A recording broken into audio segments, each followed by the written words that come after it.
यदक्षरमनाख्येयम् आनन्दमजमव्ययम् श्रीमन्निवृत्तिनाथेति ख्यातम् दैवतमाश्रये गुरुरित्याख्यया लोके साक्षाद्विद्या हि शाङ्करी जयत्याज्ञानमस्तस्यै दयार्द्रायै निरन्तरम् सार्धं केन च कस्यार्धम् शिवयोः समरूपिणोः ज्ञातुं न शक्यते लग्नम् इति द्वैतच्छलान्मुहुः अद्वैतमात्मनस्तत्त्वम्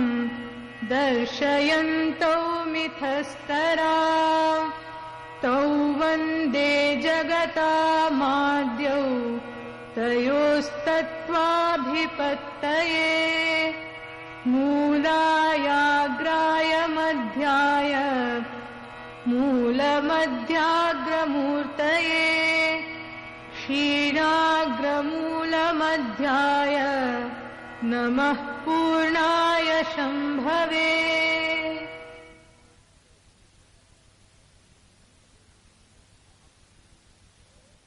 चलने की अपनी स्वयं प्रेरित इच्छा,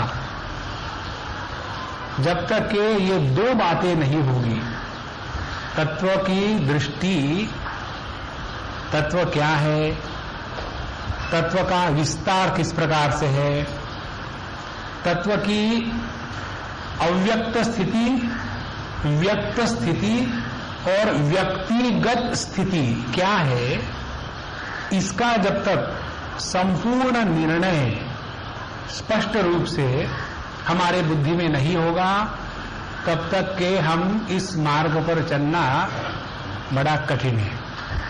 दूसरी बात, एक बार ये तत्व की दृष्टि प्राप्त हो गई तो इस तत्व की दृष्टि से अनुसार अपने जीवन को बनाने का जो प्रयत्न है उसको कहेंगे अपनी आध्यात्मिक साधना। तो ये दो बातों में से जो पहली बात है वो है तत्व की दृष्टि को प्राप्त करना। तो भगवान ज्ञानेश्वर महाराज क्योंकि नाथ संप्रदाय के थे और उन्होंने इस तत्व को जिस प्रकार से जाना, उन्होंने इस तत्व को जिस प्रकार से स्वीकार किया और इस तत्व का दर्शन जिस प्रकार से उन्होंने किया, जिस साधना से किया, उसको जब तक हम स्वीकार नहीं करेंगे तब तक कि हम अपने मन के जो सिद्धांत है वो भगवान ज्ञानेश्वर के अमृतानुभव के ऊपर में ला देंगे और सोचेंगे कि उन्होंने यही कहा था। इसीलिए हम ये तत्व के बारे में 5-6 बातें देखेंगे। पहली बात हमने पिछले बार देखी थी, तत्व क्या है। इसके लिए हम लोगों ने आधार लिया था तैत्तिरीय उपनिषद का। तत्व है सद वस्तु। इस सद वस्तु में अनेक प्रकार की शक्तियां निहित है और ये शक्तियों को हम कहेंगे चिद रूपिणी शक्ति या चित शक्ति, और इसी को सत चित के द्वारा कहा गया है। और वो शक्तियां कितनी है तो अनंत है। इस प्रकार से जो शास्त्रीय शब्द का प्रयोग किया जाता है उसमें सत को कहेंगे परम शिव। भगवान ज्ञानेश्वर महाराज ने इन्हीं शब्दों का प्रयोग आगे किया है। परम शिव माने सद वस्तु, जो सत असत से परे है। इसी सद वस्तु का नाम निर्देशन जब उसमें निहित अनंत शक्तियां हैं उसके द्वारा किया जाता है तो उसी को हम चित कहते हैं और इसी को कहते हैं स्फुरणा। और इसको दूसरे शब्दों में कहते हैं शिव तत्व।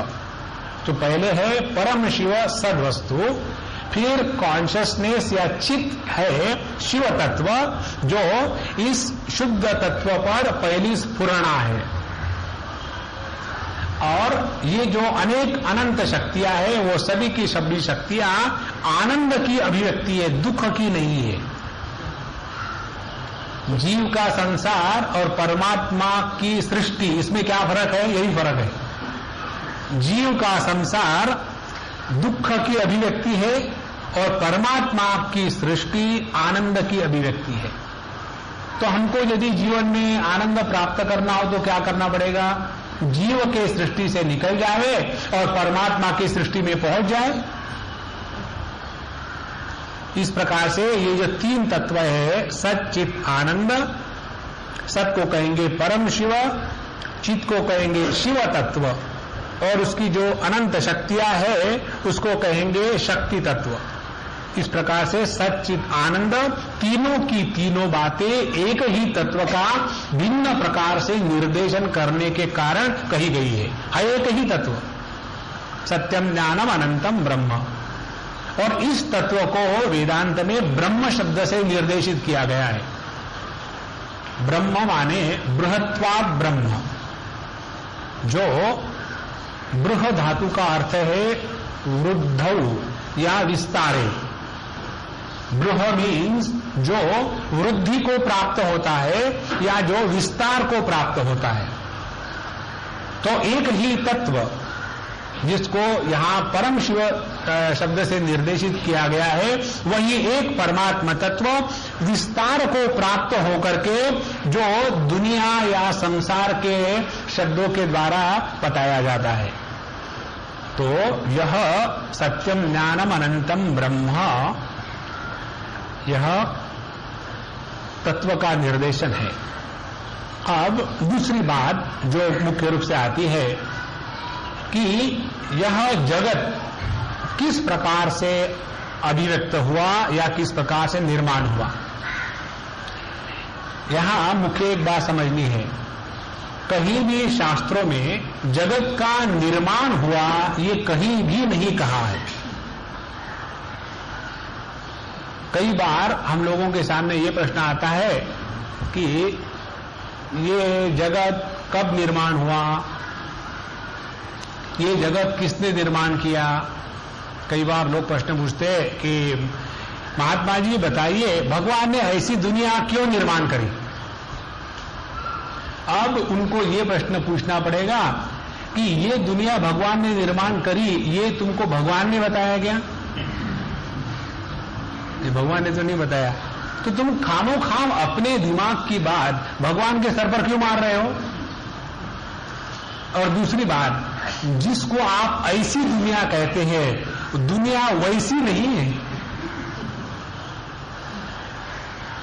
इसीलिए पहली बात कि भगवान ने दुनिया निर्माण करी, ये हम अपने मन की बात भगवान के सर पर थोपते हैं।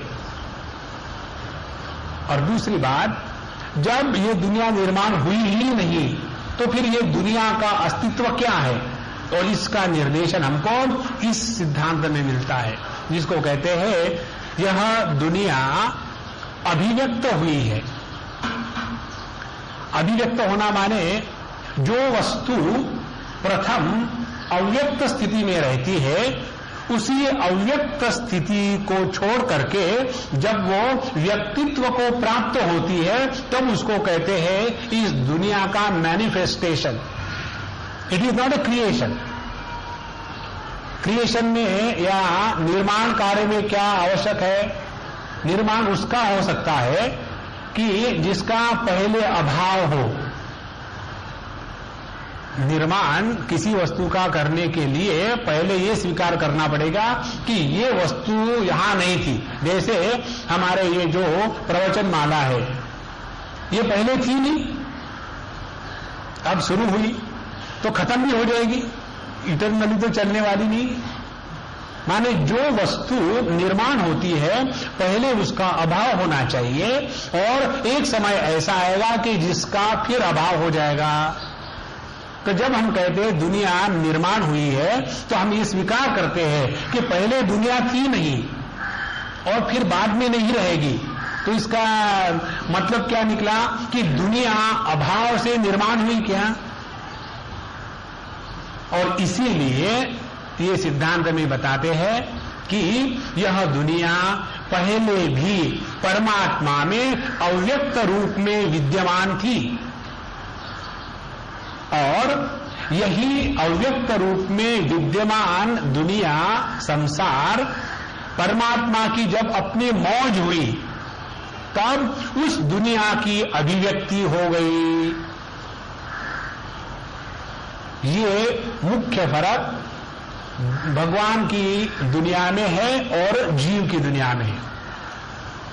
जीव की जो सृष्टि है वो आवश्यकता के अनुसार बनाया हुआ संसार है। भगवान ने तो आदमी निर्माण किया, हस्बैंड भगवान ने निर्माण नहीं किया। और दुखी आदमी कभी नहीं होता और हस्बैंड सुखी कभी नहीं होता है ना? इसीलिए मनुष्य की जीव की जो सृष्टि है वो आवश्यकता के कारण निर्माण हुई है और परमात्मा की जो सृष्टि है वो आनंद की अभिव्यक्ति है। अब यह इसके बारे में एक श्लोक आता है, यथा न्यग्रोध बीजस्थः शक्ति रूपो महाद्रुमः तथा हृदय बीजस्थम विश्वमेतत् चराचरम। जिस प्रकार से एक वटवृक्ष के बीज में संपूर्ण वटवृक्ष किस प्रकार से रहता है, जरा उसको जरा ध्यान से सुन ले। वटवृक्ष के बीज को ले ले और बाकी किसी भी पेड़ के या फल के बीज को ले ले तो पंच महाभौतिक तत्वों की दृष्टि से उनमें केवल पंच महाभूत ही है, कोई फर्क नहीं है। ऐसे नहीं कि जो मिर्ची का बीज है उसमें कुछ अग्नि तत्व ज्यादा है और जो समझो गन्ने का बीज है और उसमें दूसरा तत्व ज्यादा है, ऐसी कोई बात नहीं। सब में वही पंच महाभूत है, एक ही मात्रा में। फिर सवाल यह है इसमें भिन्नता कहां से आई? इसीलिए यहां तत्वों में बताते हैं कि जैसे एक ही बीज के अंदर बाहर से तो दिखता कुछ है नहीं, लेकिन इसके अंदर पेड़ कैसा छुपा हुआ है तो उस बीज के अंदर में एक क्षमता है, वन पोटेंशियलिटी, और जिस क्षमता की अभिव्यक्ति उस बीज के डिजाइन के अनुसार एक वटवृक्ष में हो जाती है। तो यदि उस बीज में एक क्षमता नहीं होती तो वह बीज वृक्षता को प्राप्त नहीं होता। जैसे उदाहरण के लिए समुद्र पर लहरें क्यों आती हैं? अब इसका उत्तर दिया जाता है कि पृथ्वी की गति है और फिर अनेक प्रकार की गर्मी पृथ्वी के अंदर से निकलती है, उसके कारण ये पानी में कुछ बहाव निर्माण हो जाता है और बाहर से हवा भी चलती है और इसीलिए समुद्र के ऊपर में लहरें आती है। दूसरा कारण बताते हैं क्योंकि जब यह पृथ्वी चंद्र के पास जाती है उस समय में यहां पानी खौलने लग जाता है। जैसे ये चंद्र से थोड़ी दूर जाती है उसी प्रकार से पानी थोड़ा शांत होने लग जाता है और इसीलिए पूर्णिमा के दिन समुद्र ज्यादा खौलता है और बाकी शांत रहता है। ये भिन्न प्रकार की थियरीज पानी के ऊपर लहरें आने की दी हुई है, लेकिन वास्तविकता ये नहीं है। वास्तविकता ये है कि पानी में लहर के रूप में अभिव्यक्त होने की क्षमता है और इसीलिए ये सब के कारण पानी के ऊपर में लहरें आ सकती है। अब सवाल ये आया, ये पानी में लहरें कब उत्पन्न हुई और पानी में लहरें कब तक रहेगी? तो उसका उत्तर क्या मिलेगा कि पानी में लहरें हमेशा ही थी। जब वो अव्यक्त रूप में थी तब भी पानी में लहरें थी ही, और जब वह क्षमता पानी की लहरों के रूप में अभिव्यक्त होने की, जब वो क्षमता अभिव्यक्त हो गई तो वही पानी, वही समुद्र लहरों के रूप में आया। और इसीलिए यह प्रश्न पूछा जाए कि समुद्र में लहरें कब निर्माण हुई, तो इसका जो उत्तर होगा वही उत्तर होगा कि इस दुनिया की निर्मिति कब हुई इसका। जैसे लहरों का अस्तित्व समुद्र के सिवा नहीं हो सकता, उसी प्रकार से इस सृष्टि का अस्तित्व सब वस्तु जिसको परम शिव कहा है उसके व्यतिरिक्त नहीं हो सकता। जिस प्रकार से समुद्र ही लहरें है, उसी प्रकार से परमात्मा ही सृष्टि है। अब इसमें हम कहेंगे कि नहीं, हम तो समुद्र से तो प्रेम करते हैं भैया, लेकिन ये लहरों से हम बड़ा गुस्सा करते हैं। उसी प्रकार से हम कहें कि हम भगवान के तो बड़े भगत हैं, लेकिन भगवान की जो दुनिया है उससे विभक्त हो गए, ये असंभव है। और इसीलिए जगत की जो निर्मिति है, सृष्टि है, उसको बताने के लिए 4-5 प्रक्रियाएं इस शास्त्र में बताई है। पहली बात जो हमने आपको बताई, जो परम शिव तत्व है उसकी 2 प्रकार की मुख्य अभिव्यक्ति। पहले चित स्वरूप से, इस चित स्वरूप में क्या है कि परमात्मा अपने बारे में कॉन्शियस हो जाता है, क्योंकि परमात्मा स्वयं चैतन्य स्वरूप है, ज्ञान स्वरूप है, और इसीलिए वो अपने ही बारे में कॉन्शियस हो जाता है। अब देखो, जो अपने ही बारे में कॉन्शियस हो जाता है उसका बिहेवियर फनी हो जाता है। जैसे समझो नॉर्मली हम सब लोग है तो ठीक रहे, बैठे खा रहे, बात कर रहे, और कुछ प्रोग्राम होने वाला है और हम सब लोग वहां जाकर के पहुंचे, और समझो हम में से किसी को फट से बुलाया गया स्टेज पर कि आप जरा उस वहां कोने में जाना और वहां से एक माचिस लेकर के जाकर के भगवान के सामने दीपक जला देना, और बाकी सब लोग ऑडियंस में बैठे हुए हैं, और ये अम्मा उसको उठा करके वहां से बोला वो काम करो। अब जब वो उस स्टेज के ऊपर में चलेगी, सब पूरी ऑडियंस उसको देख रही है, उस समय उसकी चाल को देखो, और नॉर्मली जब वो चलती है उस समय उसकी चाल को देखो, फर्क क्या हो गया। जब नॉर्मली चलती है तब उसको अपने चलने का भान नहीं है, she has not become aware of her own gait और वॉकिंग।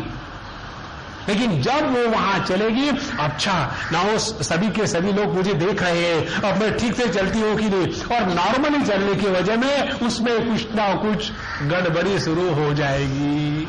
ये गड़बड़ी निर्मित क्यों हुई? क्योंकि she has become conscious of her self, and then normally she was a normal one, but now she started acting funny.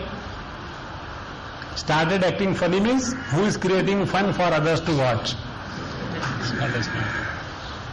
उसी प्रकार से परमात्मा जब अपने ही बारे में कॉन्शियस हो जाता है तो उसी समय वो यह आनंद की फनी दुनिया निर्माण होनी शुरू हो गई। इसीलिए इस दुनिया में फन के सिवा दूसरा कुछ नहीं। तो यह परम शिव का शिव रूप में अवतरण होना, और इस शिव की जो अर्धांगी है, अर्धांगिनी है, जो शक्ति है, उसी को आनंद शक्ति कहते हैं। तो परम शिव वो ये 5 तत्व के परे है, फिर शिव, फिर उसकी शक्ति। अब उनकी कितनी शक्तियां हैं? तो इनकी अनंत शक्तियां हैं। अब उस अनंत शक्तियों को केवल 3 शक्तियों में बांटा गया है हमको समझने के लिए, और एक एक शक्ति के साथ जब संदर्भ करेंगे तब उनको एक एक डेसिग्नेशन दिया जाएगा। जैसे एक ही व्यक्ति का संदर्भ पत्नी के दृष्टि से कहा जाए तो पति कहा जाता है, उसी व्यक्ति को पुत्र के दृष्टि से संदर्भ से कहा जाए तो पिता कहा जाता है, और किसी क्लब में जाने के बाद स्पिरिचुअलिटी के साथ कहा जाए तो पिता कहा जाता है तो वही। कहीं पिता की ह्रस्व मात्रा है, कहीं मात्रा है, कहीं दीर्घ मात्रा है। ये भिन्नता क्यों आई? संदर्भ के कारण, लेकिन है वही तत्व। उसी प्रकार से जो अनेक शक्तियां हैं उसमें 3 शक्तियां हैं, इच्छा शक्ति, ज्ञान शक्ति और क्रिया शक्ति।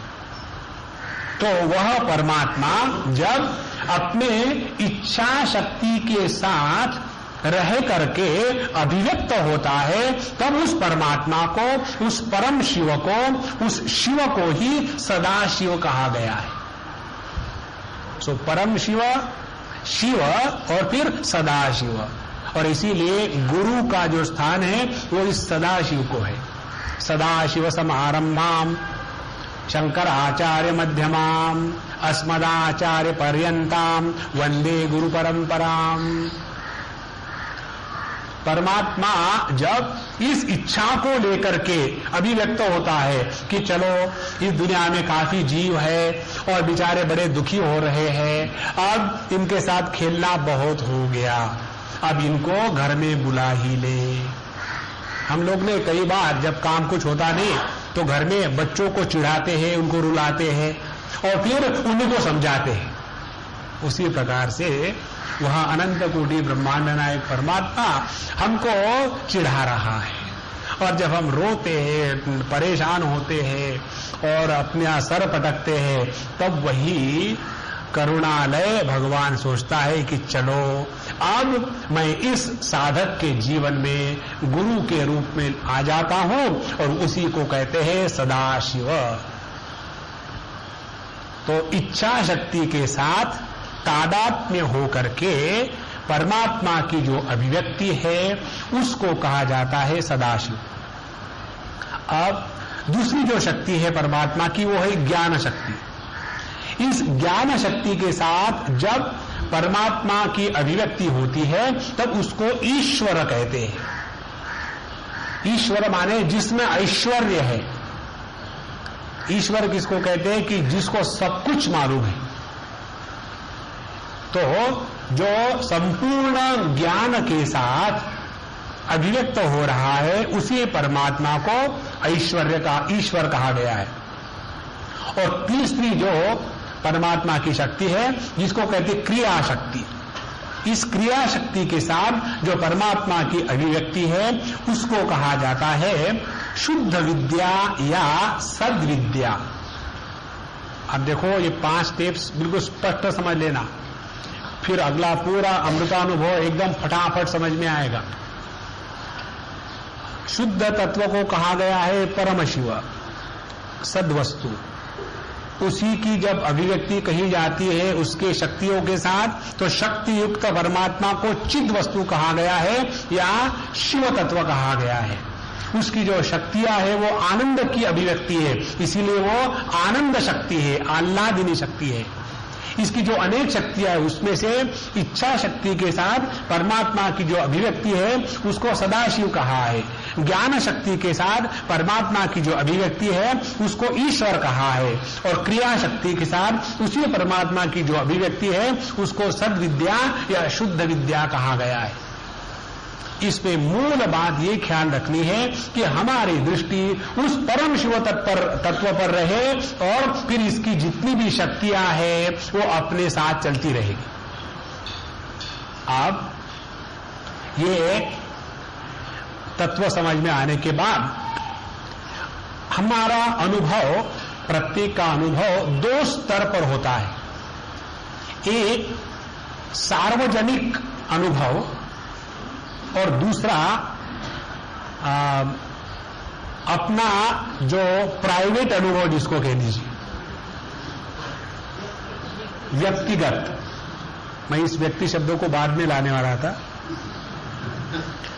तो सार्वजनिक और व्यक्तिगत इन 2 अनुभवों को यहां 2 प्रकार से बताया गया है। पहले सार्वजनिक अनुभव की बात कहते हैं, जिसको कहेंगे हम कि ये अनुभव सबके लिए है और इस अनुभव में किसी भी प्रकार का भेद नहीं है। अब कौन से वो है, इसमें भी अब ये 5 चीजों को हम ठीक से समझ लेंगे। पहली बात यह है कि जब यह परमात्मा तत्व इस सृष्टि में अव्यक्त भी रहता है और अभिव्यक्त भी रहता है, तो परमात्मा तत्व क्या है? परमात्मा तत्व विश्व के परे है, लेकिन विश्व में भी है। Transcendental and immanent simultaneously.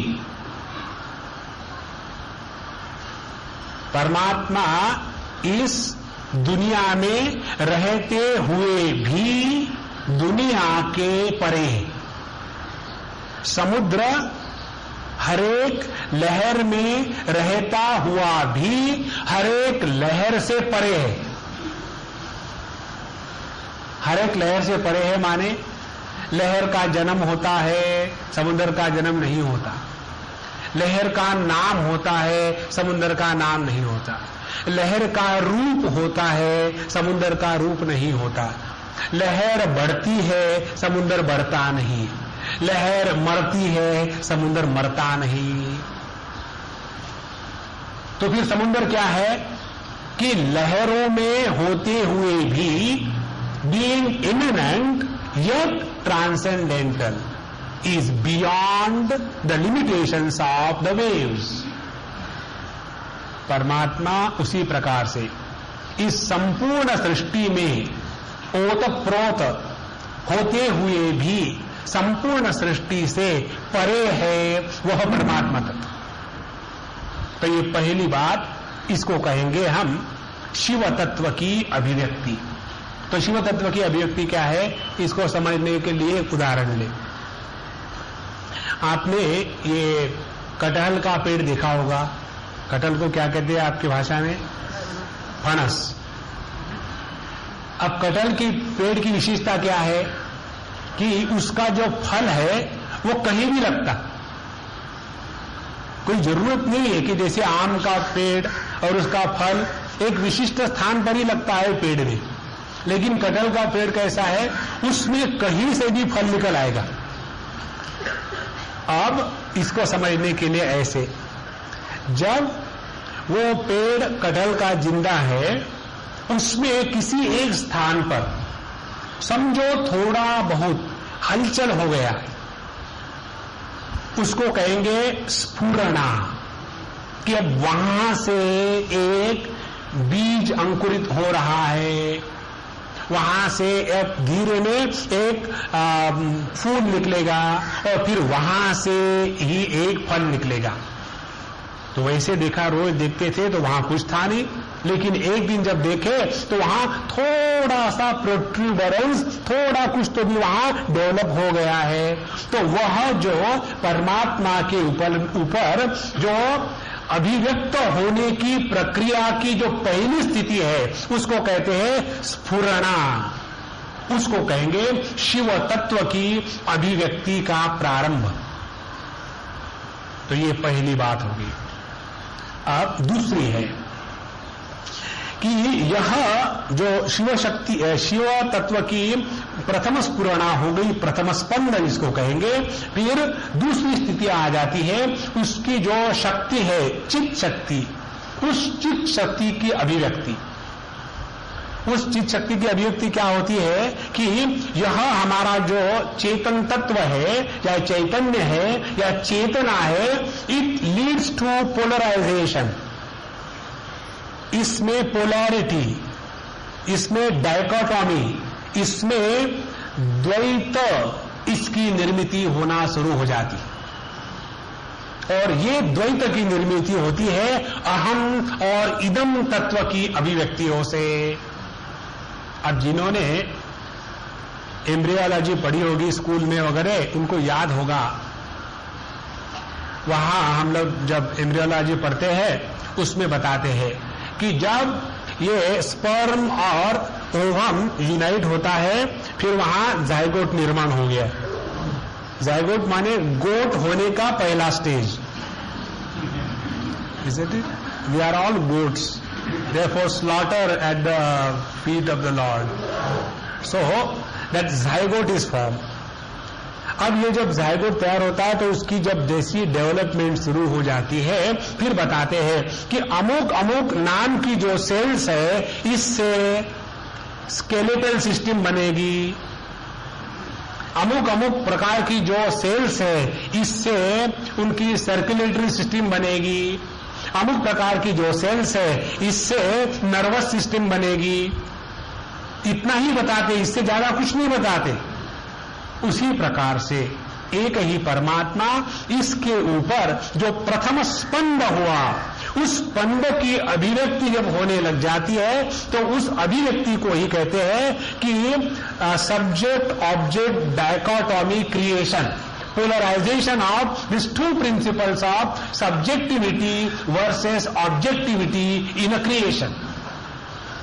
Creation cannot exist without this dichotomized existence in the form of subject versus object.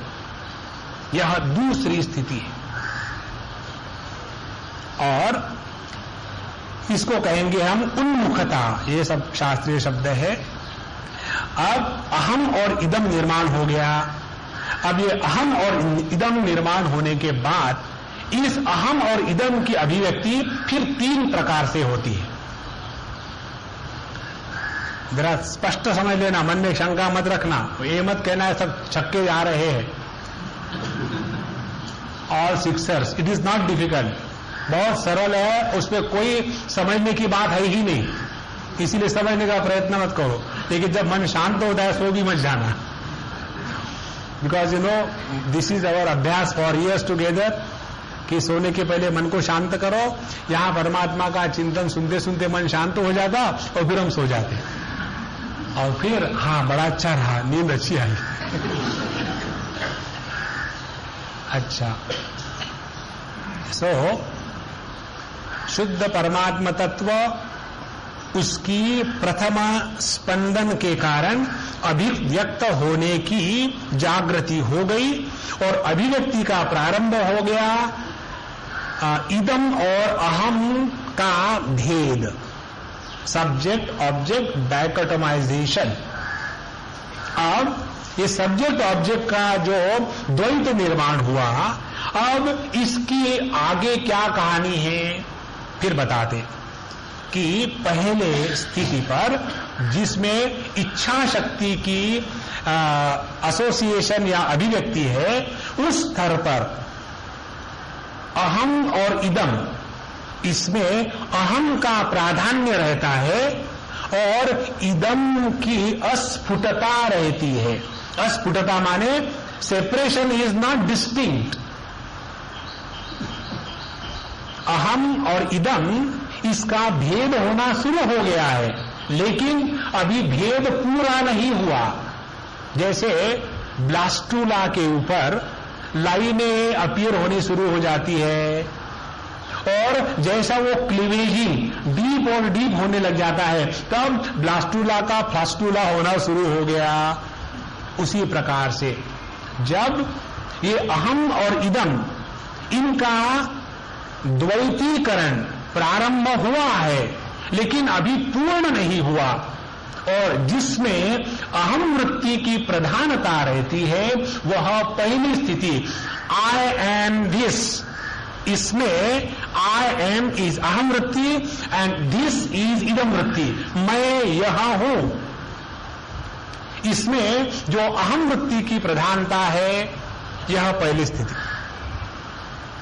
अब फिर आगे जाकर के फिर और दूसरा एक्सपीरियंस या अनुभव आने लग जाता है, और इस दूसरे अनुभव में हम ज्ञान शक्ति के साथ एक हो गए। परमात्मा उस ज्ञान शक्ति के साथ एक हो गया, और ईश्वर का अनुभव क्या है? तो जो सदाशिव है, सदाशिव का अनुभव है कि मैं यहां हूं, लेकिन यह का महत्व नहीं है, महत्व है मैं का।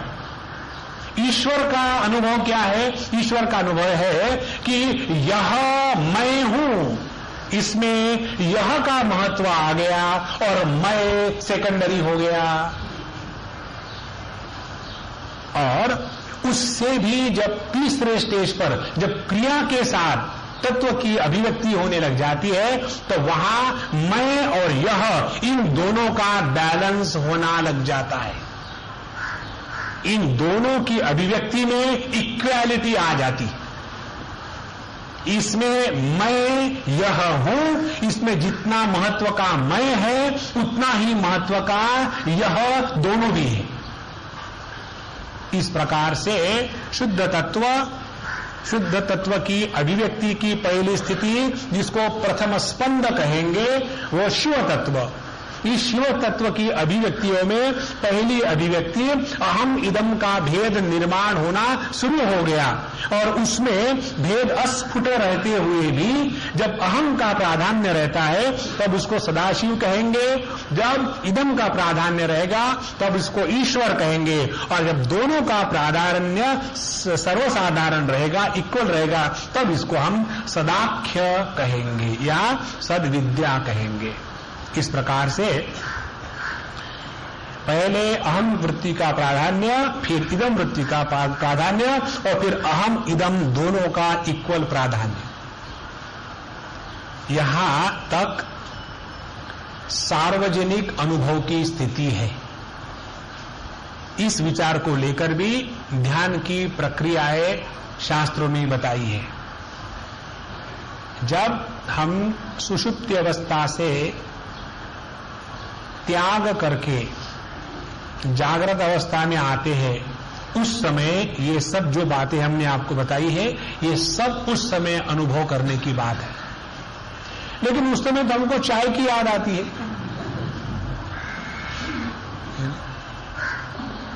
अब ऐसा जो चायानंद में फंसा हुआ है उसको ब्रह्मानंद कहां मिलेगा? तो यहां तक हो गया यूनिवर्सल एक्सपीरियंस, सार्वजनिक अनुभव, ये सबके लिए है। अब इसके बाद वही परमात्मा तत्व, माने यहां तक जो हमने पढ़ा सद्विद्या या शुद्ध विद्या तक, ये परमात्मा की सार्वजनिक सार्वात्म्य भावात्मक अभिव्यक्ति। अब इसके बाद हम व्यक्तिगत भाव में आ जाते हैं। इसमें एक बात हमेशा ख्याल रखना, हमारी कहानी शुरू हो गई है परम शिव तत्व से। परम शिव तत्व की ही अभिव्यक्ति हो रही है और इसीलिए जिसकी अभिव्यक्ति हो रही है वो महत्व का है और जो अभिव्यक्त हो रहा है, जो अभिव्यक्त हो गया है, वो महत्व का नहीं है। जैसे कई बार हम लोग बैठे हैं, किसी ने आकर के अभिव्यक्ति करी, एक वहां चाटा लगाया और गाली दी, ये अभिव्यक्ति हो गई। लेकिन उस अभिव्यक्ति को देखेंगे तो गुस्सा करेंगे, लेकिन जब पीछे मुड़ करके देखते हैं, अरे ये तो मेरा लंगोटी यार है, बहुत सालों के बाद मिला, तो उसकी अभिव्यक्ति जो है गाली देना या चपाटा मारना वो महत्व का नहीं है। किसकी अभिव्यक्ति है? जहां हमारी दृष्टि किसकी अभिव्यक्ति है उस पर गई तो क्या अभिव्यक्ति है इसका महत्व समाप्त हो जाता है। ये संपूर्ण ज्ञान का मुख्य जो तत्व है वो यही है। हमारी दृष्टि अभिव्यक्ति में फंस जाती है, लेकिन जो अभिव्यक्त हो रहा है उसी को हम भूल जाते हैं। साधु संतों में और हम सब लोगों में यही फर्क है। वो जिसकी अभिव्यक्ति हो रही है उसके ऊपर उनकी दृष्टि स्थित है और हम लोगों की दृष्टि जो अभिव्यक्ति हो गई है उसी के ऊपर में फंसे हुए हैं। हम लोग वो कोई बच्चे चॉकलेट का जो रैपिंग होता है ना उसी में फंस जाते हैं और उसके अंदर का जो मसाला है उसको उनका ख्याल नहीं। उसी प्रकार से हम लोग ये जो चॉकलेट का रैपिंग है पंचकोश इसी में फंसे हुए हैं और इसके अंदर में जो आनंद से परिपूर्ण तत्व है उसी को हम भूल गए। अब यहां तक आने के बाद, सार्वजनिक अनुभूति के बाद अब हम आएंगे व्यक्तिगत अनुभूति पर।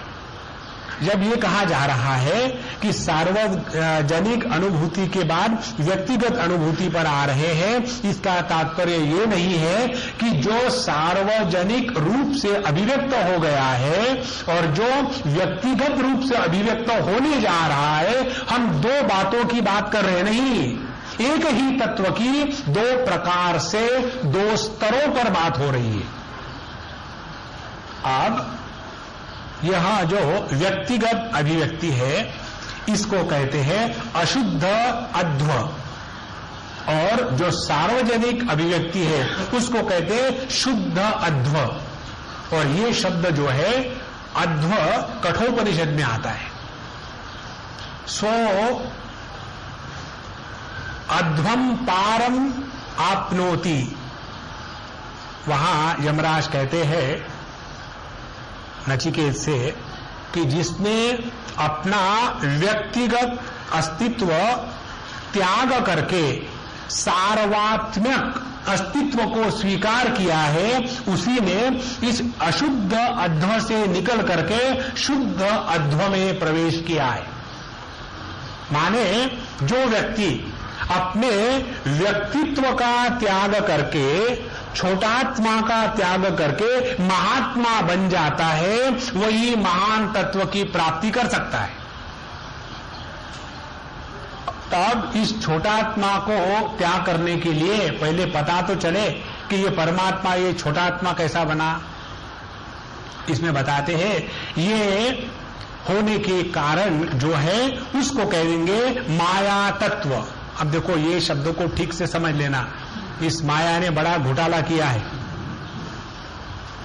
देखो माया शब्द की परिभाषा जो भगवान शंकराचार्य ने दक्षिणामूर्ति स्तोत्र में दी है उसको तो हम नहीं समझते, लेकिन भगवान शंकराचार्य ने ऐसा कहा है, ये उनके बाद में आए हुए जो आचार्य है उन्होंने उनके सर पर थोप दिया है, उसी को हमने ज्यादा महत्व दिया है।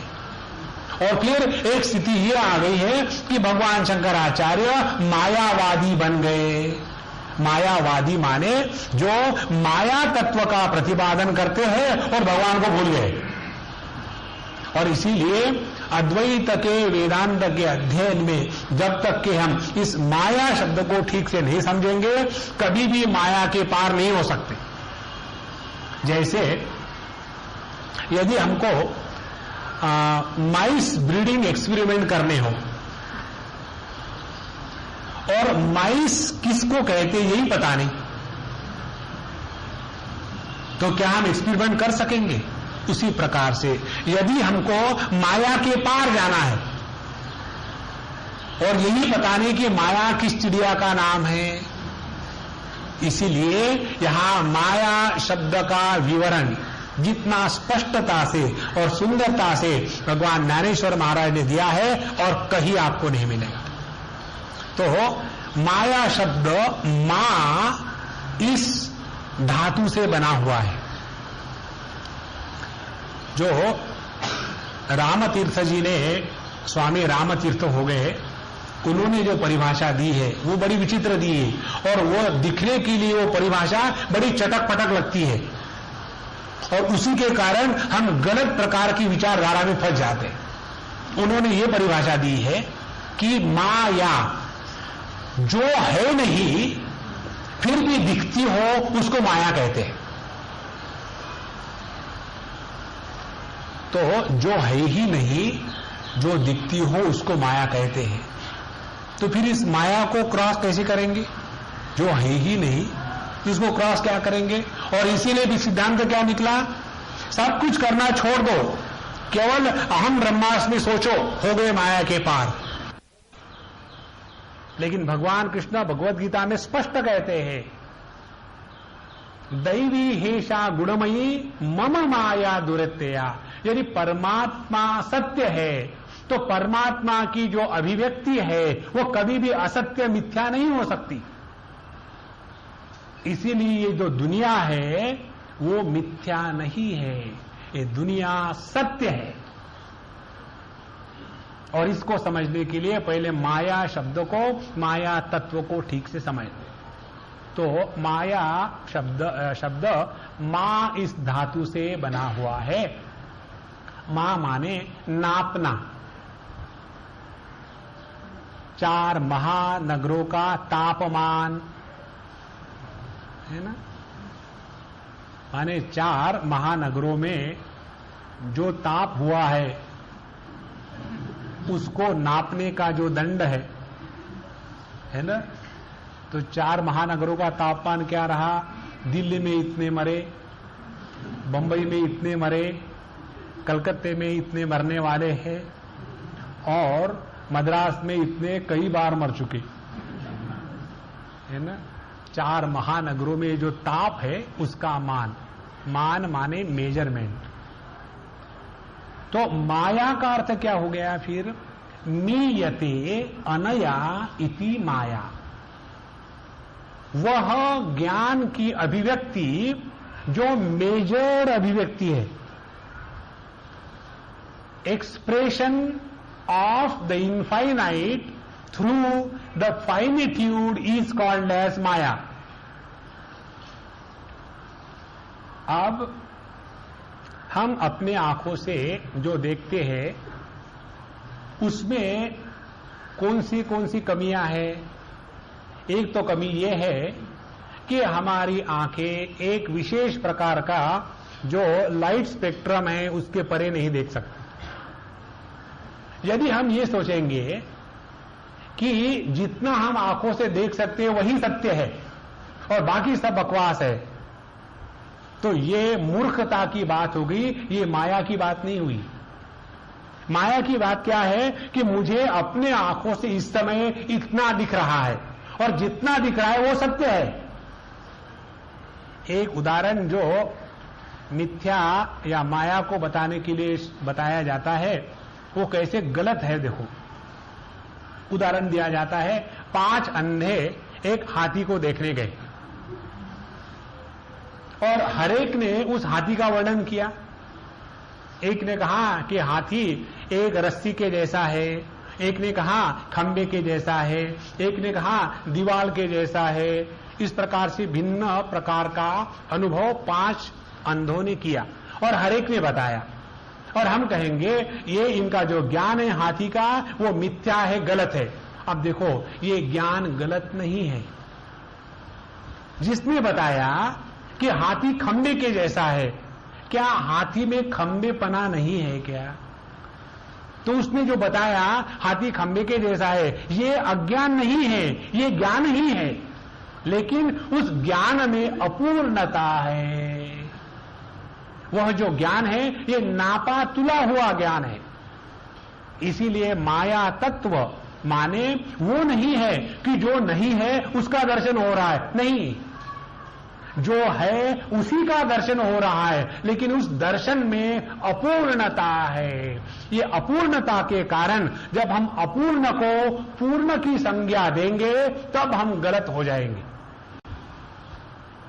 इसीलिए जो परिपूर्ण तत्व है उस परिपूर्ण तत्व की जो अभिव्यक्ति सापेक्षता से होती है वो करके रहेगा, तब सबके आंखों के सामने क्या है वो परमात्मा को दिख सकता है। मुझे क्या दिख रहा है? जो मेरे आंखों के सामने है। और आपको क्या दिख रहा है? आपके आंखों के सामने क्या है। अब मेरे पीछे क्या है ये मुझे नहीं दिख रहा है, और आपके पीछे क्या है आपको नहीं दिख रहा। लेकिन परमात्मा जो मेरे भी आंखों में है और आपके भी आंखों में है, उसको सब स्थान का सब कुछ देख रहा है, और इसीलिए परमात्मा की दृष्टि परिपूर्ण होगी और जीवात्मा की दृष्टि अपूर्ण होगी। तो भेद केवल परिपूर्णता और अपूर्णता का है, सत्य और असत्य का भेद नहीं है। और यही माया तत्व के द्वारा संपूर्ण को जब अपूर्णता प्राप्त होती है तब हम कहेंगे माया तत्व का प्रभाव प्रारंभ हो गया।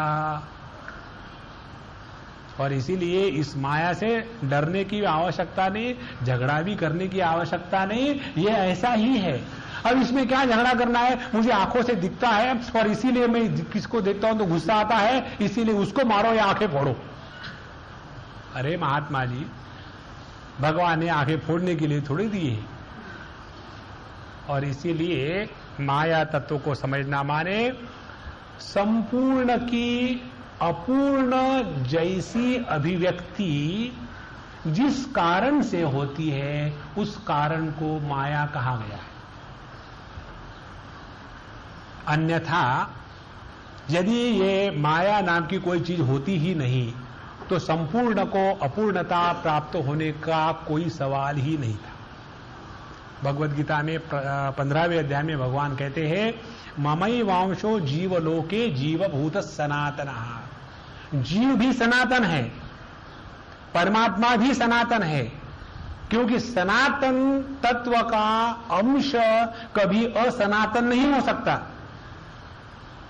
वही परमात्मा जब परिच्छिन्नता के माध्यम से अभिव्यक्त होता है तब उसको जीवात्मा कहेंगे, लेकिन जो अभिव्यक्त हो रहा है वो जीवात्मा नहीं है, वो परमात्मा ही है। तो यह माया तत्व जिसके कारण परिपूर्ण अपूर्णता को प्राप्त होता है, तो ये कौन से तत्व है, इसको शास्त्र की भाषा में कंचुक कहते हैं। कंचुक माने आवरण। तो ये 5 आवरण हैं जिसके कारण संपूर्ण अपूर्णता को प्राप्त होता है। तो कौन से 5 कारण? पहला कारण है, इसको कहेंगे कला। कला, विद्या, राग, काल और नियति, ये 5 कारण है माया तत्व के 5 कारण। तो पहला समझेंगे कला क्या है। कला वो है कि परमात्मा सर्व कर्तृत्वाभिमानी, सर्व कर्तृत्व स्वातंत्र्य युक्त है। परमात्मा को कोई बता नहीं, समुद्र को कोई नहीं बता सकता कि बहुत दिनों से लहरें आ रही है, बस बंद करो। उसकी अपनी मस्ती है।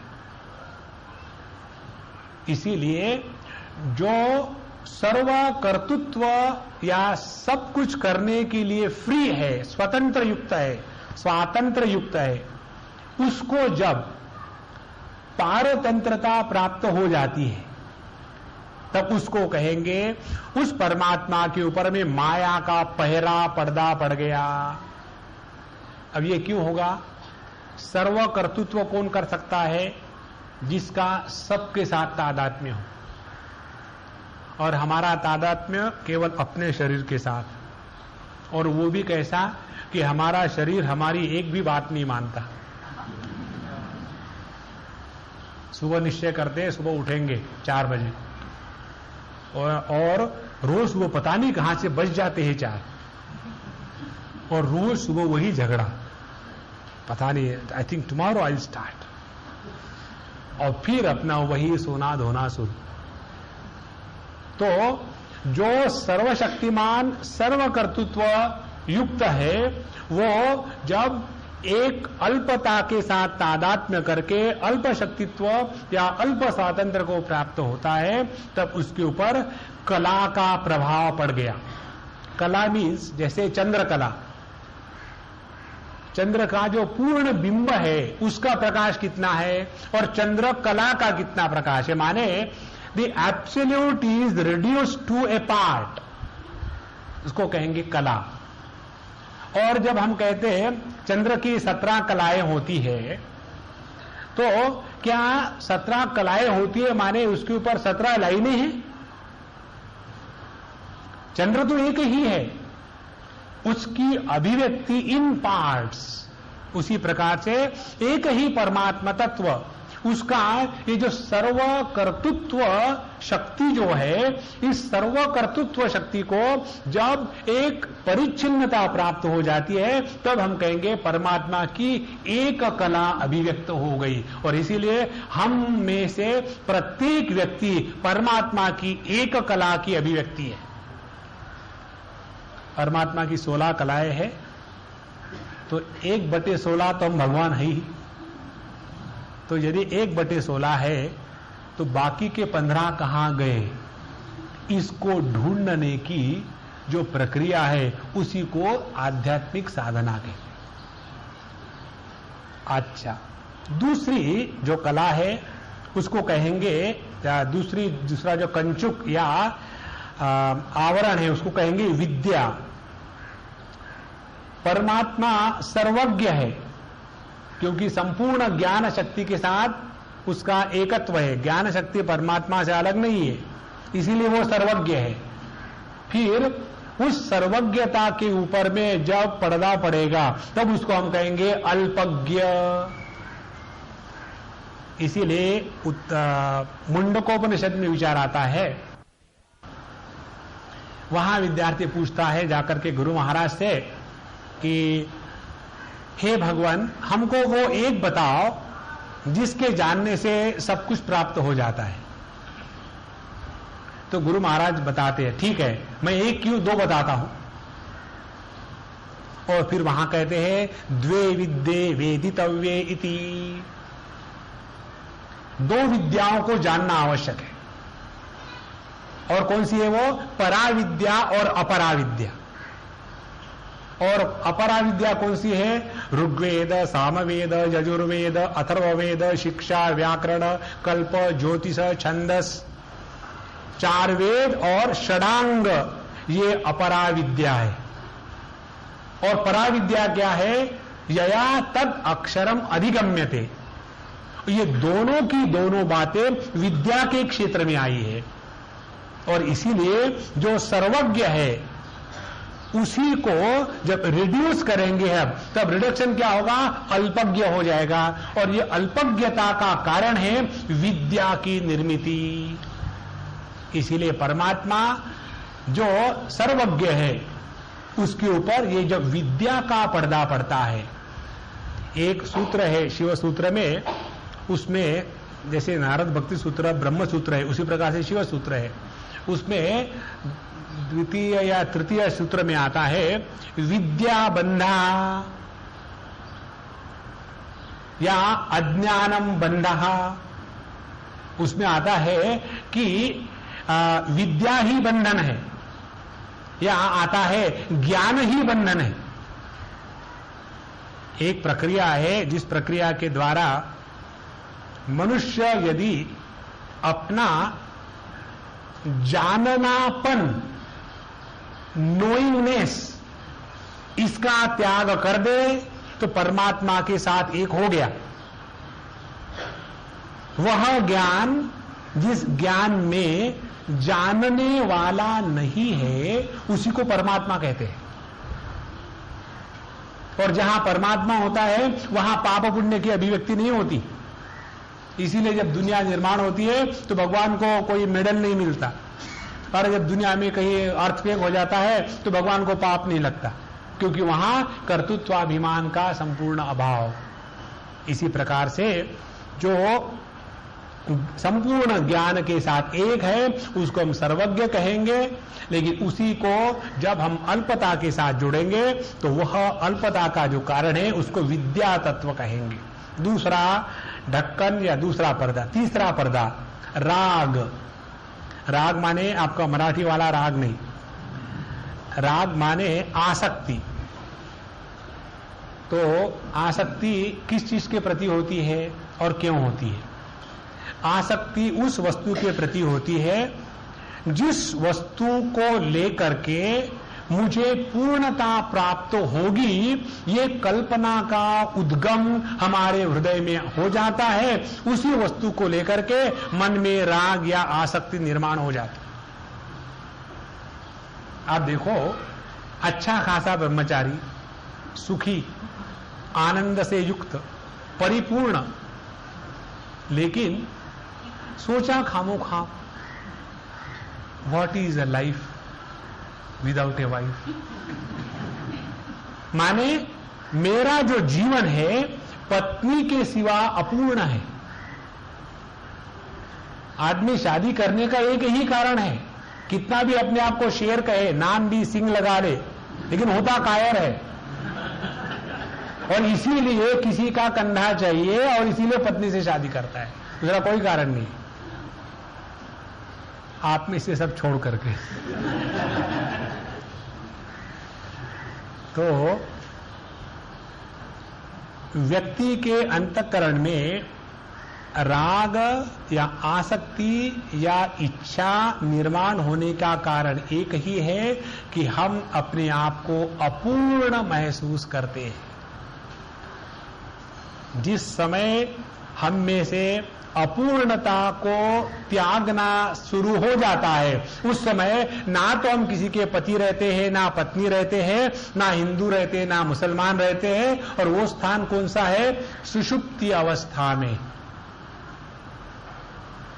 और इसीलिए सुषुप्ति अवस्था में ना तो हम पति होते हैं, ना पत्नी होते हैं, ना स्मार्ट होते हैं, ना डल होते हैं, क्योंकि वहां हमारा संबंध सभी परिच्छिन्नताओं से हट करके परिपूर्ण के साथ हो गया होता है। तो जो तीसरी जो कला है या तीसरा जो आवरण है वो है राग। इसीलिए परमात्मा कैसा है? हमेशा परिपूर्ण तृप्त, और जीवात्मा हमेशा अतृप्त। अतृप्ति माने परिपूर्णता के अनुभूति का अभाव, इसी को अतृप्ति कहते हैं। भगवद गीता के 3 अध्याय में भगवान बताते हैं, यस्त्वात्मरतिरेव स्यात् आत्मतृप्तश्च मानवः आत्मन्नेव च संतुष्टः तस्य कार्यं न विद्यते। कर्तृत्वाभिमान को लेकर के कर्तव्य कर्म का झंडा उठा करके फिरने वाले जितने अपने आप को बड़े दिग्गज समझते हैं, वो सभी के सभी आत्म तत्व के दृष्टि से एकदम घटिया लोग हैं। तस्य कार्यम न विद्यते, उसके जीवन में कोई भी कर्तव्य कर्म नहीं बचता। क्यों? क्योंकि कोई व्यक्तित्व ही नहीं है, अभिव्यक्त है। लेकिन अभिव्यक्ति के कारण कोई व्यक्तित्व जब निर्माण नहीं होता तो परमात्मा की संपूर्ण अभिव्यक्ति हो गई। परमात्मा की वो अभिव्यक्ति जिसमें व्यक्तित्व का निर्माण नहीं होता, उसी को साधु संत, उसी को भगवान कहते हैं। तो यह तीसरा राग, आसक्ति। और इसीलिए भगवान खुल्लम खुल्ला कह सकते हैं अपने भक्तों के सामने, न मे द्वेषोस्ति न प्रियः। भगवान, हम आपके पीछे इतना मक्खन लगा रहे हैं और आप खुल्लम खुल्ला कह रहे हो, you don't like anybody? No, I don't like anybody. And the Lord is not even ashamed of saying, he tells it very openly, न मे द्वेषोस्ति न प्रियः। राग द्वेष हमेशा एक दूसरे के ही विरोध में खड़े रहते हैं। हमारे अंतःकरण में किसी के प्रति राग होगा तो इसका मतलब यह है किसी न किसी के प्रति द्वेष होना आवश्यक है। जब हम किसी को सुंदर कहते हैं तो हमारे दिमाग में कुरूपता की परिभाषा तैयार है। जब हम किसी को अमीर कहते हैं तो हमारे दिमाग में गरीबी की परिभाषा तैयार है। जब हम किसी को बड़ा ज्ञानी समझते हैं तो हमारे दिमाग में बेवकूफ की परिभाषा ऑलरेडी तैयार है। भगवान जब कहते हैं न मे द्वेषोस्ति न प्रियः, तो परमात्मा सभी प्रकार के द्वंद्वों से परे होकर के ही है। और इसीलिए ये जब राग द्वेष या आसक्ति का पर्दा जब जीवन में आ जाता है तब हम माया के क्षेत्र में आ गए। और चौथी जो बात है इस माया के पर्दों की, वह है काल। तो पहला हो गया कला, दूसरा हो गया विद्या, तीसरा हो गया राग और चौथा है काल। परमात्मा काल के द्वारा परिच्छिन्न नहीं है, लेकिन अपरिच्छिन्न परमात्मा तत्व में जब परिच्छिन्नता की कल्पना करके उस कल्पना को ही सत्य मानना शुरू हो जाता है, तब हम माया का जो चौथा पर्दा है, काल का पर्दा, उसमें फंस गए हैं। और इसीलिए परमात्मा एवर प्रेजेंट और हम छोटात्मा समटाइम्स प्रेजेंट। इसीलिए परमात्मा चाहे जागृत अवस्था रहे तो उसमें भी है, स्वप्नावस्था रहे तो उसमें भी है, सुषुप्ति अवस्था है तो उसमें भी है। हम जागृत अवस्था में है फिर भी नहीं है ना। इसका कारण ये कोई बुरी बात नहीं है, इसका जो अथॉरिटी है वो हम भगवान कृष्ण के शब्दों में देते हैं। या निशा सर्वभूतानां तस्याम जागृति संयमी यस्याम जागृति भूतानि सा निशा पश्यतो मुनेः। तो परमात्मा जो हमेशा विथ रेफरेंस टू टाइम उपलब्ध है, उस हमेशा को या नित्य उपलब्धि को जब परिच्छिन्न उपलब्धि के द्वारा स्वीकृत किया जाता है, तब हम काल के पर्दे में आ गए। तो माया तत्व का ये चौथा पर्दा। और पांचवा पर्दा है नियति। नियति माने जो सर्व स्वातंत्र युक्त है और जो सर्वव्यापी है, वह अल्प स्वातंत्र युक्त और अल्प व्यापी जब हो जाता है तो वही परमात्मा। आप देखो, ये बात एक बार समझ में आ जाए ना, क्लिक हो जाए तो इतना मजा आता है। हम बताएं आपको कि जैसे अपने शुद्ध तत्व की दृष्टि से बात करें तो हम जागृत अवस्था में भी है, स्वप्नावस्था में भी है, सुषुप्ति अवस्था में भी है। लेकिन जब हम जागृत अवस्था में आने के बाद एक जागृत पुरुष के साथ तादात्म्य करने के कारण अब मैं माहिम में हूं, पवई में नहीं हूं। तो जो माहिम में है और पवई में नहीं है, हम किसकी बात कर रहे हैं? हम बात कर रहे हैं उसी परमात्मा की जो देश के द्वारा मानो परिच्छिन्न हो गया। तो क्या हम ये कहेंगे कि जिसने माहिम में जिसको आधार दिया था और जिसने पवई में जिसको आधार दिया था, क्या ये आधार दो थे? क्या एक ही था?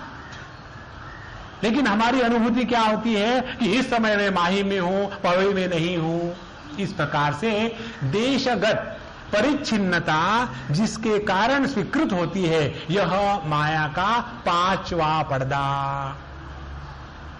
अब इन पांच पर्दों को जब हम स्पष्टता से समझ लेंगे तो हमको साधना क्या करनी है एकदम समझ में आ जाएगा। अब इसी हम क्रम से जाएंगे, उल्टे क्रम से। नियति का पर्दा फाड़ना हो या नियति के परे जाना हो तो कौन सी साधना करनी पड़ेगी? किसी भी स्थान को लेकर के मन में राग द्वेष या दुराग्रह ना होवे।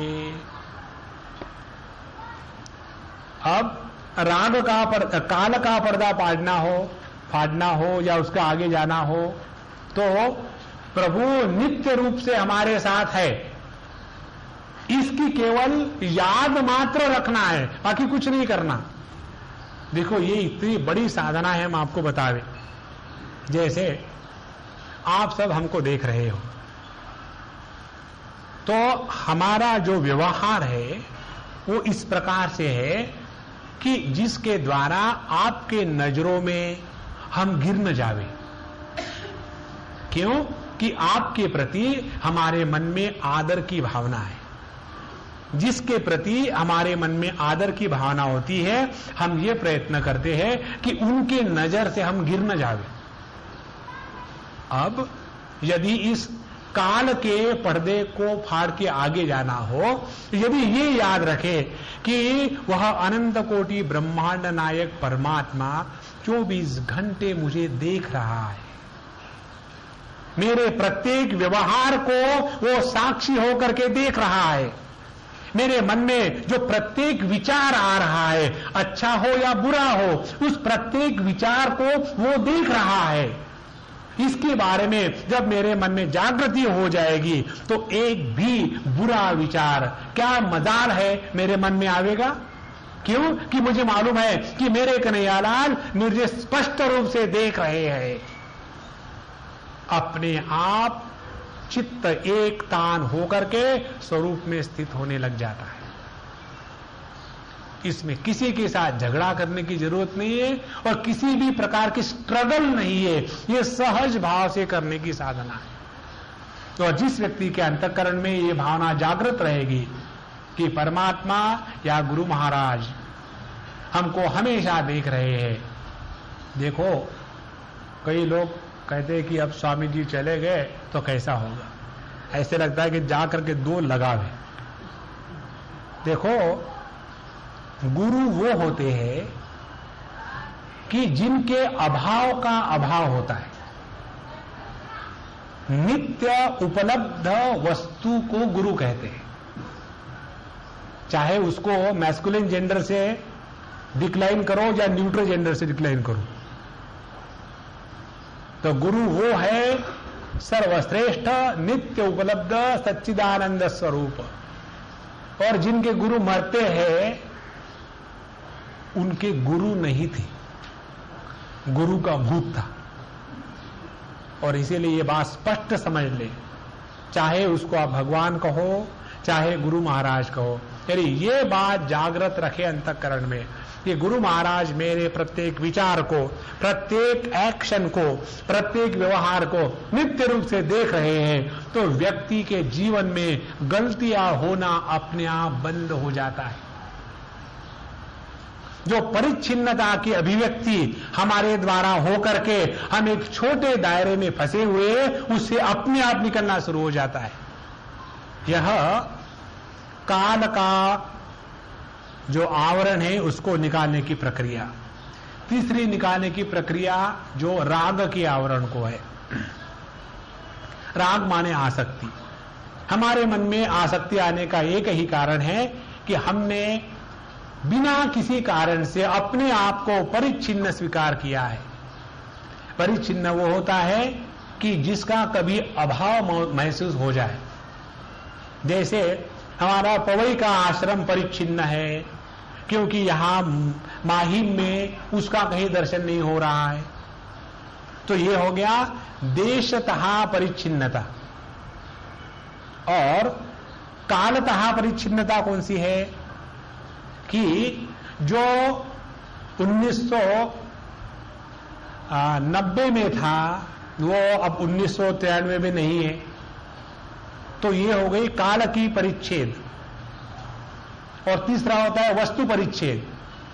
यह जो पुस्तक है, यह पुस्तक ये माइक नहीं है, तो पुस्तक ही ये माइक नहीं है। इस प्रकार से यह पुस्तक का इस माइक के साथ वस्तु परिच्छेद हो गया।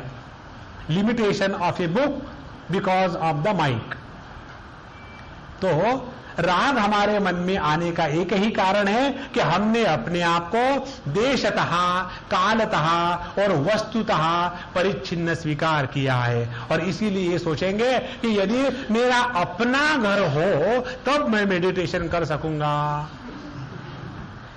ये जब से किराए का मकान है ना, इसीलिए मेडिटेशन। और जिनके अपने मकान है उनको पूछो, वो सोचते हैं कि बंबई में नहीं, यदि सिद्धवाड़ी के आश्रम में अपनी कुटिया हो तो वहां जाकर के मेडिटेशन ठीक होगा। और जिनकी वहां कुटिया है वो कभी नहीं जाते वहां हम लोग जाके रहते, बेकार, बेहाल, बेघर। श्री कृष्णा। इसीलिए जब तक के हमने अपने मन में ये परिच्छिन्नता को स्वीकार करके रखा है, तब तक के राग रहेगा ही रहेगा। तो अपूर्णता की अनुभूति ही राग का कारण है। तो जहां हमने इसको इस प्रकार से सोचा, हमने कभी अपने अनुभव को अनुभव किया ही नहीं, तो काहे का डर है? हमने अपने आप को कभी जड़ अनुभव किया ही नहीं, तो हमको कौन बेवकूफ बना सकता है हमसे ज्यादा? ऐसा। और हम सबसे ज्यादा प्रेम अपने आप से करते हैं। क्यों? कि सबसे ज्यादा आनंद देने वाली वस्तु यदि कोई होगी तो मैं ही हूं। हम किससे प्यार करते हैं? जो हमको दुख देता है उससे। हम प्यार उससे करते हैं जो हमको सुख देता है। और हम सबसे ज्यादा प्यार किसी से करते हैं? यहां कह लो पब्लिक के सामने जो कुछ कहना है, लेकिन वास्तविकता ये है कि हम सबसे ज्यादा प्यार अपने आप से ही करते हैं। क्यों? कि सबसे ज्यादा आनंद का जो स्रोत है वो अपना आपा है। यदि ये वस्तु ऐसी है, ये जिसके समझ में आ गई, वो व्यक्ति इस जगत में किसी के भी साथ ना तो राग करेगा, ना तो उसका जो भाई है द्वेष करेगा। ये तीसरा पर्दा उठ गया। अब चौथा पर्दा, विद्या। विद्या में हमारे सर्वज्ञता को हम परिच्छिन्न करके अल्पज्ञता को स्वीकार करते हैं। अब जब हम अपनी बुद्धि से समझेंगे, जब हम अपने ही आंखों से जो देखा है उसी को सत्य मानेंगे, तो नेचुरली हमारी दृष्टि बहुत छोटी हो गई। लेकिन यदि हम भगवान के दृष्टि से दुनिया जैसी दिखती है वैसा देखना प्रारंभ करेंगे तो हमको पूर्णता की दृष्टि प्राप्त हो जाएगी। तो भगवान को दुनिया कैसी दिखती है ये हमको कहां मिलेगा भैया? तो ये मिलेगा हमको हमारे धर्मशास्त्रों में। धर्मशास्त्र बताते हैं कि ऐसा ऐसा जीवन जीने के बाद हम लोग नरक में जाते हैं। तो नरक में आप गए क्या नहीं गए? तो फिर आप कौन से अथॉरिटी पर बता रहे हैं? तो हम कहेंगे देखो हमारे शास्त्रों में ये बताया है। शास्त्र किसने लिखे हैं? शास्त्र मर्त्य व्यक्ति ने नहीं लिखे हैं। शास्त्र है जो ईश्वर का ज्ञान जो जीवों के लिए उपलब्ध होता है उसको शास्त्र कहते हैं। तो ईश्वर के अनंत ज्ञान को जो शांत जीव है उसके लिए उपलब्धि को शास्त्र विचार कहते हैं। इसीलिए जब हमारा जीवन शास्त्रों के अनुसार चलेगा, शास्त्रों में जो विधि निषेध है, डूज एंड डोंट्स है, उसके अनुसार जब हमारा जीवन चलेगा तब कहीं जाकर के हम यह विद्या का जो पर्दा है उसको तोड़ करके और अपने स्वरूप के पास पहुंच जाएंगे। और आखिरी पर्दा है कला का पर्दा। कला का पर्दा में जो हमारा स्वातंत्र्य हमने खो चुका है, हम जो भी कुछ करना चाहते हैं वो कभी नहीं होता। छोटी सी बात सोचेंगे चलो अब ऐसा करेंगे, और उसके बाद एग्जैक्टली वो छोड़ करके सब हो सकता है। तो ये जो हमारे जीवन में अपने ही संकल्प के प्रति इतनी घृणा बन बैठी है कि जो हम चाहते हैं वो कभी होता ही नहीं। और फिर हम लोग कहते हैं कि man proposes and God disposes, because whatever man proposes is only disposable. There cannot be any other reason. Why the God doesn't support whatever man proposes? Because it is not in tune with the divine thought. इसीलिए हमारे मन के वो सभी संकल्प जिसकी सिद्धि होती है उसका एक ही कारण है कि हमारे संकल्प भगवान के संकल्प के साथ मैचिंग हो रहे हैं। इसलिए जहां हमारा संकल्प परमात्मा के संकल्प के विरोध में जाएगा तो उनके संकल्प के सामने हमारा परिच्छिन्न संकल्प कभी नहीं टिक सकता। इसलिए अपने संकल्प के परिच्छिन्नता से हट के जाने के लिए जो साधना साधु संत बताते हैं वो ये है कि हम अपने ज्ञान का आदर करें। ज्ञान का जहां आदर होता है वहां अपने संकल्प को शक्ति प्राप्त हो जाती है। जहां अपने ही ज्ञान का अनादर होता है वहां अपने संकल्पों की शक्ति समाप्त हो जाती है। हमारा ज्ञान ये है सबका कि क्रोध करना खराब है,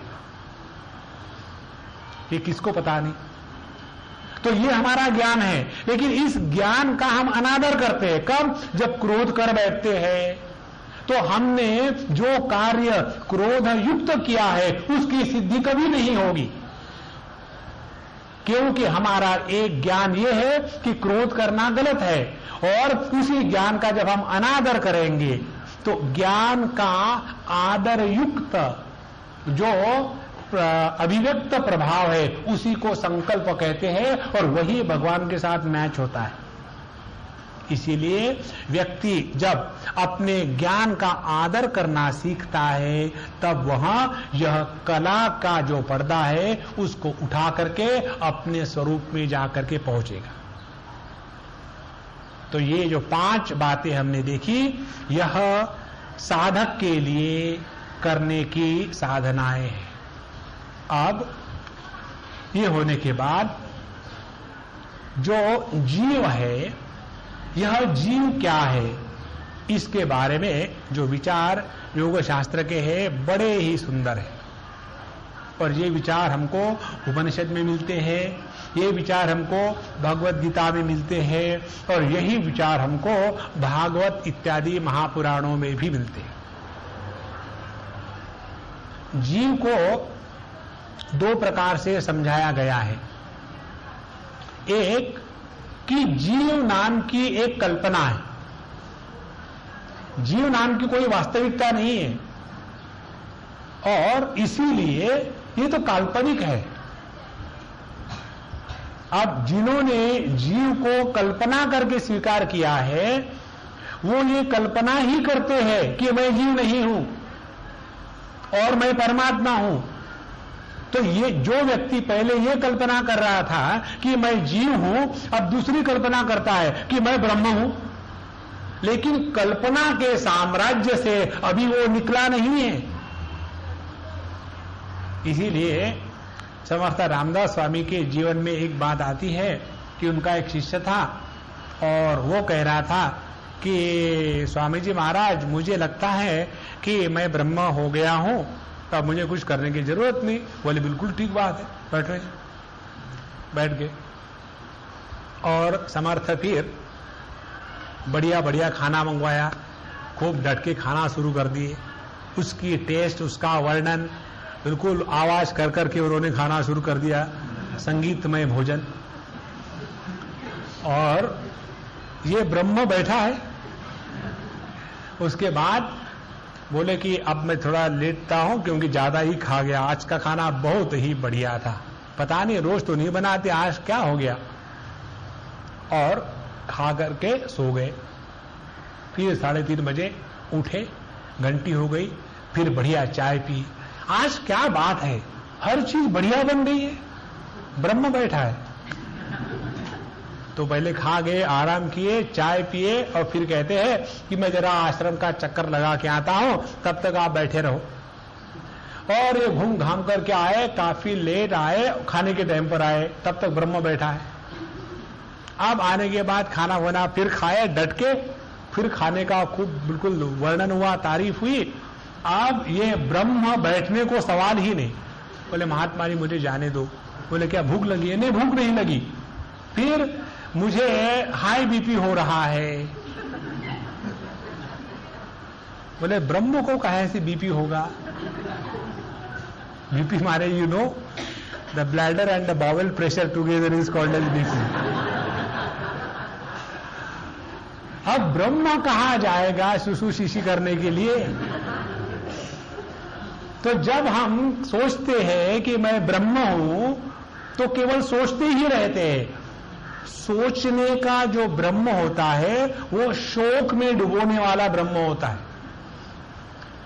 ब्रह्म कोई सोचता नहीं कि शायद मैं ब्रह्म हूं, मुझे भी लग रहा था कि मैं ब्रह्म ही हूं। इसीलिए जीव को जब हम ये सोचेंगे कि जीव एक कल्पना मात्र है, असल में तो ब्रह्म है, ये बात टोटली गलत है। दूसरी बात, जो मुख्य भेद आता है इस शास्त्र में और बाकी विचारों में, सांख्य फिलॉसफी में वगैरह, वो कहते हैं कि प्रकृति एक है, लेकिन योग शास्त्र कहता है कि प्रत्येक जीव की प्रकृति भिन्न है। और यही विचार भगवत गीता में भी आता है, स्वभाव जेन कौन्तेय निबद्धस्वेन कर्मणा कर्तुम नेच्छसि जन्मोहाद करिष्यसि अवशोपितत्। हे कौन्तेय, प्रत्येक जीव अपने स्वभाव माने अपने प्रकृति के द्वारा निबद्ध है, बना हुआ है। तो यहां जीव की परिभाषा क्या हो गई? प्रत्येक जीव एक दूसरे से भिन्न है और उसकी अपनी अपनी प्रकृति एक दूसरे से भिन्न है। और इसीलिए वही शिव तत्व जब माया के पर्दों के माध्यम से अभिव्यक्त होता है तो उस माया के पर्दों के कारण पूर्णता में अपूर्णता का जो लांछन आ जाता है, उस लांछन युक्त संपूर्ण की अपूर्ण अभिव्यक्ति को जीव कहा गया है। तो इसमें कौन सी कल्पना है? क्या हम ये कहेंगे कि बल्ब में जो इलेक्ट्रिसिटी की अभिव्यक्ति है वो कल्पना है? तो कल्पना को हाथ लगा के देखो। और इसीलिए परमात्मा यदि सत्य है तो उसकी अभिव्यक्ति कभी भी कल्पना नहीं हो सकती, वह भी उतना ही सत्य है। और इसीलिए जीव भी सत्य है और परमात्मा भी सत्य है, और सत्य जीव के द्वारा ही सत्य परमात्मा की प्राप्ति हो सकती है। यदि जीव असत्य होगा तो फिर प्रॉब्लम ये आएगा, प्राप्ति किसको किसकी होगी? और इसीलिए एक ही परमात्मा तत्व, शिव तत्व जब इस माया के परिच्छेद के माध्यम से अभिव्यक्त होता है उसको जीव कहते हैं। और उस जीव की अपनी अपनी भिन्न प्रकृति होती है। और इसीलिए प्रत्येक साधक को अपने प्रकृति के ऊपर में विजय प्राप्त करना होता है, दूसरे के ऊपर नहीं कर सकते हम। देखो, जो परमात्मा की प्रकृति है वो दो प्रकार से अभिव्यक्त होती है। एक होती है आधि दैविक प्रकृति की अभिव्यक्ति और दूसरी होती है आध्यात्मिक प्रकृति की अभिव्यक्ति। यदि हमको आधि दैविक परमात्मा की जो शक्ति है उसको प्राप्त करना है तो पहले अपनी जो आध्यात्मिक शक्तियां हैं उसके ऊपर में काबू करना होगा। जिसने अपने ये आध्यात्मिक शक्तियों पर काबू किया है वही आधि दैविक शक्तियों के पास पहुंच सकता है। जिसने अपने व्यक्तिगत परिच्छिन्नता का त्याग किया है वही परिपूर्णता को प्राप्त कर सकता है। जिसने आंध्र प्रदेश को छोड़ दिया है वही दिल्ली में जाकर के प्राइम मिनिस्टर बन सकता है। यदि हम अपने परिच्छिन्नता को छोड़ना नहीं चाहेंगे, अपने मन बुद्धि चित्त अहंकार, अपने 5 ज्ञानेन्द्रिय, अपने 5 कर्मेंद्रिय, अपने 5 प्राण, अपने 5 उपप्राण और अपने में जितनी शक्तियां हैं, जब तक उनको जागृत करके उनको अपने काबू में 100% नहीं लाएंगे तब तक के आगे साधना कर रहे हैं। ये केवल दिल बहलाने के लिए गालिब ख्याल अच्छा है।